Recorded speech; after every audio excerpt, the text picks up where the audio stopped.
ఈ రోజు ఈ వీడియోలో జూనియర్ అనే సినిమా గురించి మాట్లాడుకుందాం. కిరీటి, జెనీలియా, శ్రీలీల లీడ్స్ గా రాధాకృష్ణ రెడ్డి డైరెక్షన్ లో వచ్చిన ఫ్యామిలీ డ్రామా ఇది. ఈ సినిమా స్టోరీ ఏంటి, దీని మీద నా ఒపీనియన్ ఏంటి అనేది ఇప్పుడు తెలుసుకుందాం పదండి. ముందుగా ఈ సినిమా స్టోరీ ఏంటంటే, ఈ సినిమాలో మన హీరో అభి చిన్నప్పటి నుంచి వాళ్ళ నాన్న అతి ప్రేమ అతి జాగ్రత్త వల్ల చాలా ఇబ్బందులు పడతాడు.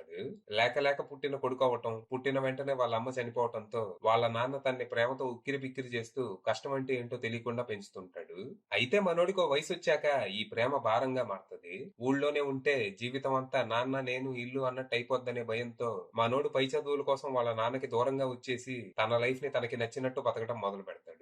ఇక చదువు అయ్యాక మనోడు వాళ్ళ నాన్నకి ఇంకా దూరంగా వెళ్ళిపోవాలని ఒక పెద్ద కంపెనీలో జాబ్ సంపాదించి యుఎస్ వెళ్లే ప్రయత్నాలు మొదలు పెడతాడు.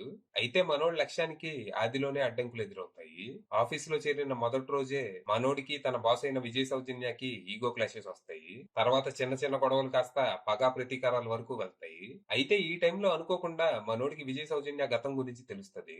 తన గతం తెలిసాక మనోడు పగా ప్రతీకారాలు పక్కన పెట్టేసి తనకి తన కంపెనీకి అండగా నిలవాలని నిర్ణయించుకుంటాడు. ఈ ప్రాసెస్ లో మనోడు ఎన్నో సవాళ్లు ఎదుర్కోవాల్సి వస్తది.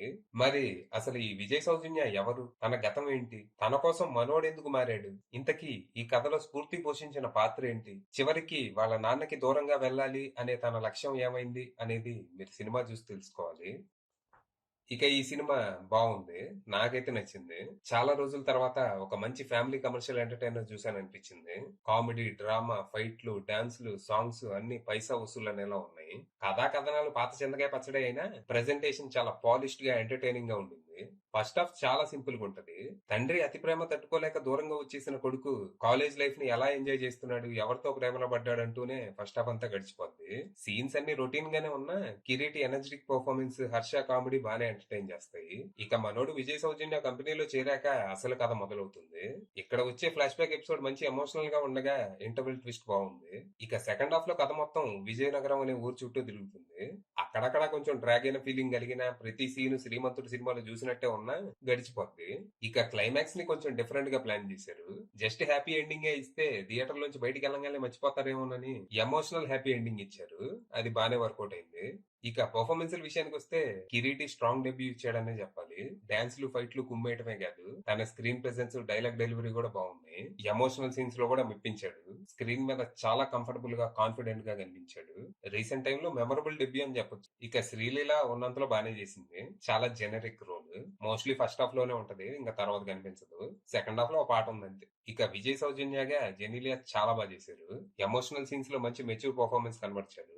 ఇక అతి ప్రేమ చూపించే తండ్రిగా రవిచంద్రన్ గారు కొన్ని సీన్స్ లో కంటతడి పెట్టిస్తారు. ఇక సినిమాలో మిగిలిన ఆర్టిస్టులంతా తమ పాత్రల పరిధి మేరకు నటించి మెప్పించారు.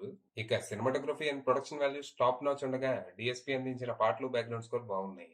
ఇక డైరెక్టర్ రాధాకృష్ణ రెడ్డి విషయానికి వస్తే ఆయన పనితనం బాగుంది. ఒక డెబ్యూ హీరోని పెట్టుకుని ఫక్త్ కమర్షియల్ స్టోరీ తీసుకొని ఎక్కడ అతి చేయకుండా బానే ప్రెజెంట్ చేశారు. ఫైనల్ గా చెప్పేది ఏంటంటే, ఈ సినిమాకి రివ్యూ రాసేటప్పుడు కథలో ఎన్ని బొక్కలు ఉన్నాయా అనిపించింది గానీ సినిమా చూసేటప్పుడు మాత్రం అవేవి కనిపించలేదు. ఏవి పట్టించుకోకుండా బానే ఎంజాయ్ చేశా.